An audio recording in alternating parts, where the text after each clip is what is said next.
question here is, do you all think, and I'll look at some of the live chat comments, do you think that cybersecurity can be marketed? Do you think that cybersecurity is important enough where Verizon, AT&T, I'll leave T-Mobile out of this because their cybersecurity is in question right now, but maybe Dish, can they utilize and leverage saying things and marketing, we have a very secure system. Our back-end system, our network, our secured data, can it be marketed? And do you think if they do that, do they point back to T-Mobile and say, this is how to not do it, here's what we do? We do this cybersecurity thing for real. I got to thinking about that because Carlos brought it up in our last conversation. We were talking on the phone. And at first I was just like, man, that's brilliant. You're taking advantage of the opportunity at the most vulnerable time. No carrier has taken advantage of opportunities better than T-Mobile. So now I think it would be ironic that it would backfire and kind of the tables would turn on them, you know? And it appears, and this is not me trying to target any one carrier, but it appears that based on the FCC probe, it looks like T-Mobile actually may be guilty of negligence. The only time that we see like the FCC getting involved, the FBI getting involved. Now, obviously, if breaches are big enough, big entities can get involved.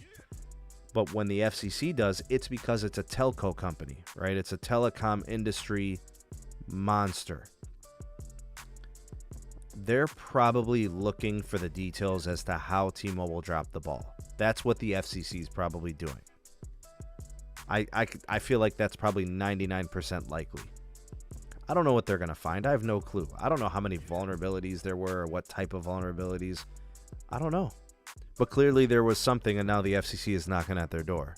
And they're going to have to be transparent, and they're going to have to show them and tell the truth and all of that. Because when you lie and you try to conceal, I think it just gets worse. You know? So I think there'll be a bit of a follow-up. We may never get all the details, but I'm sure there are some things that we will learn about that. And the FCC will make a public comment about it and stuff like that. So that'll be coming. But when I think about as a marketing strategy, this would be Verizon's chance. They have had very little growth over the course of the last several years. They still don't have net growth this year. Quarter one, they lost like 200,000 customers.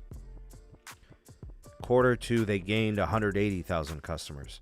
So technically, from their postpaid branded, they're still at a loss. Technically, I'm sure at this point, mid Q3, they probably have a gain at now, but they have like no growth.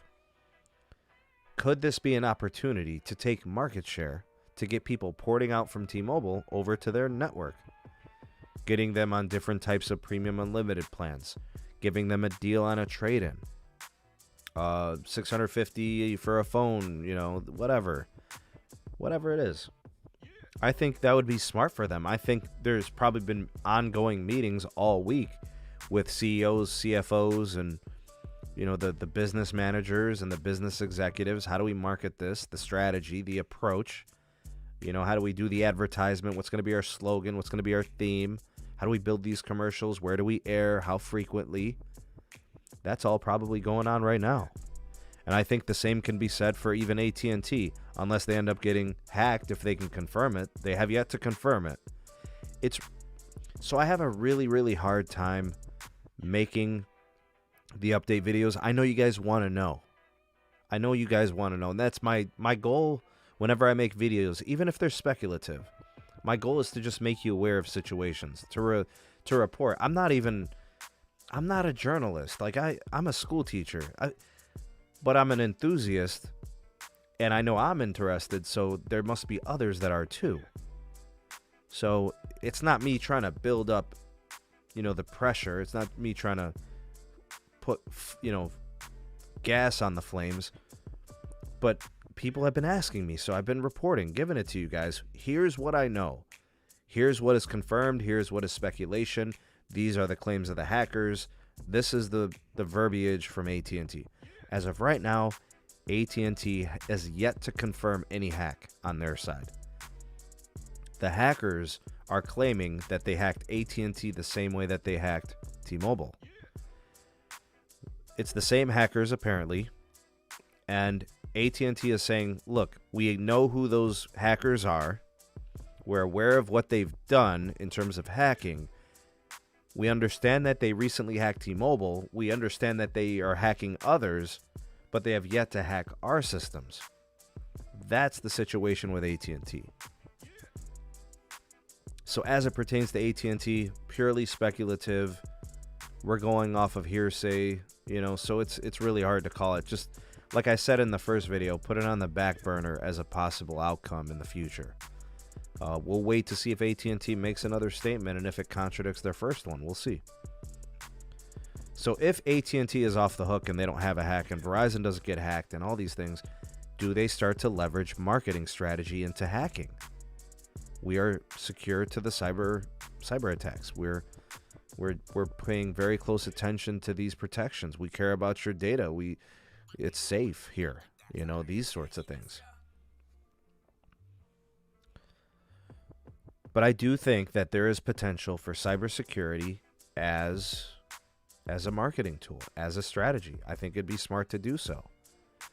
If it was to translate into porting out 50,000 customers from T-Mobile, 100,000 customers from T-Mobile, brilliant. Those are customers you likely would not have had before, and they could have ported it out anywhere. They could have gone to AT&T. They could have gone to Boost. They could have gone to Mint. They could have gone anywhere. Who knows? They could have gone to prepaid and not given all their personal information. You know what I mean? It could be a lot of different things. But it makes sense. Now, the Dish perspective is they don't have a postpaid service yet. So that would have to wait. We'll see.